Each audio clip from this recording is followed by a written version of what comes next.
Hello and welcome back. In today's video, we're going to be taking a look at 6 features you guys might not have noticed from the 2 Mountain Blade 2 Bannerlord trailers that we saw at E3 this year. Now, I'd like to apologize firstly for the mess of Bannerlord videos I uploaded yesterday. Basically, I uploaded the wrong ones at the wrong time. Some of them were meant to be coming out at different times, and hopefully this will make up for that because it was just really bad of me to upload them how I did. So, we're going to begin with the first feature that most of you probably saw in the gameplay trailer. Now on screen you can see the shield bash taking place, and this is a really good feature, and it goes along with the second shield feature that they've changed in Bannerlord in comparison to Warband, which is the directional shield blocking. So these two features revitalize the sword and board gameplay, or sword and shield for the people that don't understand what that means. So it makes it a more engaging experience than ever before, because if you block in the wrong direction with a shield, it will not necessarily get you killed, but it will cause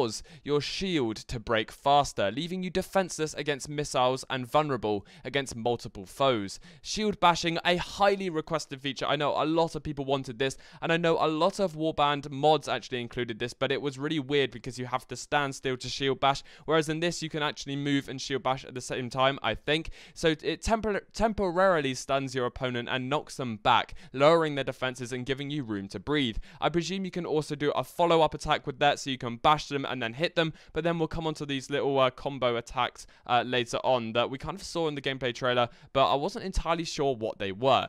The second thing you may not have noticed is that commanders can now designate units to other lords in battle, including yourself, the player. Now that means that the commander, obviously the overall commander of the battle, it will be the king of a faction or the marshal of a faction, maybe who you're a vassal of, can tell you to do certain things. I think you can choose whether or not to do that, but it would always be in my best interest to do what the lord says, because I suppose it would improve relations and it would decrease relations if you do what he doesn't say. That might be a feature, but we'll have to wait and see. So it's in your interest to execute the orders issued by your commander throughout the fight, and use your own instincts to do your part and help secure victory on the field of battle. Lead the horse archers as they skirmish and harass the enemy to disrupt their lines before your allies finish them off, or take control of the cavalry and charge into the fray to devastate entire units at once. This just shows how advanced the tactics are going to be in Bannerlord and how much depth we can actually go into. It's almost like multiplayer tactics where we use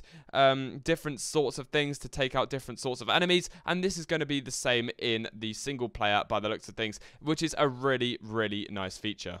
Don't get me wrong, players are also able to be the commanders, and I assume they'll also be able to tell where their vassals can go and tell them what to do, and this is a very interesting feature, especially if the AI can do the same, and if the AI can do it to a high degree of intelligence, we could have some really amazing tactical battles.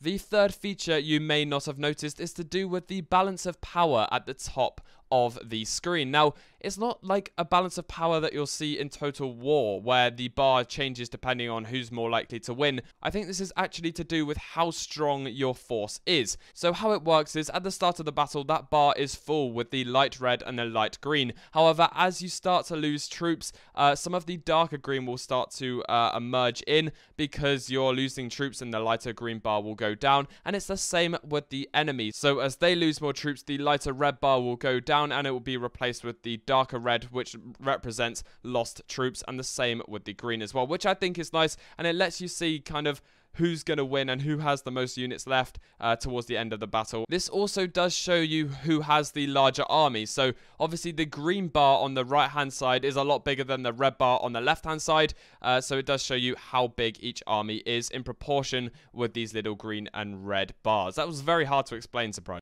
Number 4 in this list is to do with a new combat feature, and that is attack chaining. So swings that complete their motion can now be chained into follow-up attacks, which can catch your opponent off guard after a miss. So unbalanced weapons such as hammers and axes also use this momentum of the first swing for a faster follow-up. So say you have a big hammer and you hit through a big shield, but you can also you can swing in the same direction. I presume it's the same direction again, and that will increase the speed of your attack, which is really cool. But you have to complete the motion of the first swing. So that means when you're swinging, you always have to complete the motion. You can't cut it off halfway through the attack. You can't just right click and stop the attack, because that's basically feinting. And it's going to be interesting to see how feinting works in Bannerlord as well, whether or not it will be the same as Mountain Blade Warband. I think it will be to a degree very similar, but again, we can't really tell until we get our hands on the combat system.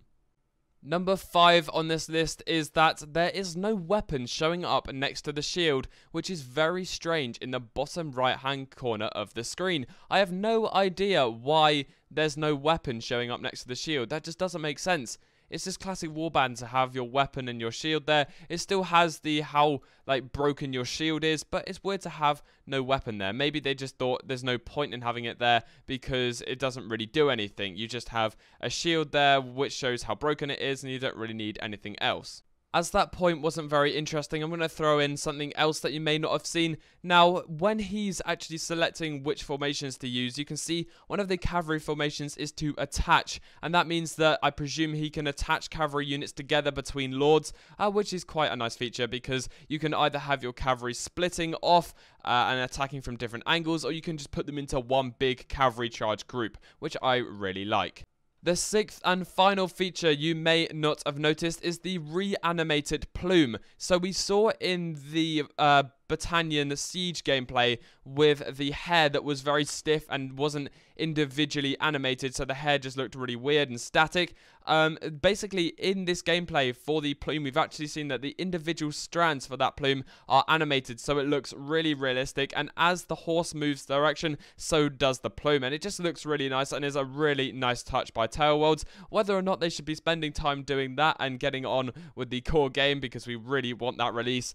Guys, I'm not sure if you reflect my opinions on that. We really do need a release date soon. It's getting beyond a joke. This game has been in development for so long, but I am bearing with Tailworlds. I have trust in Tailworlds, as I always have, and I respect the company too much to even start going into insulting them. So that was the 6 different features you may not have noticed, and I'm sure I have missed some. So if you have any features that you personally noticed, make sure to leave them down in the comments, and you never know, if there's enough, we can do 5 more E3 features we haven't noticed maybe in a week or so. So guys, that is the end of this video. I hope you have enjoyed. I have certainly enjoyed making it. So thank you so much for watching yet again, and I will see you in the next battle.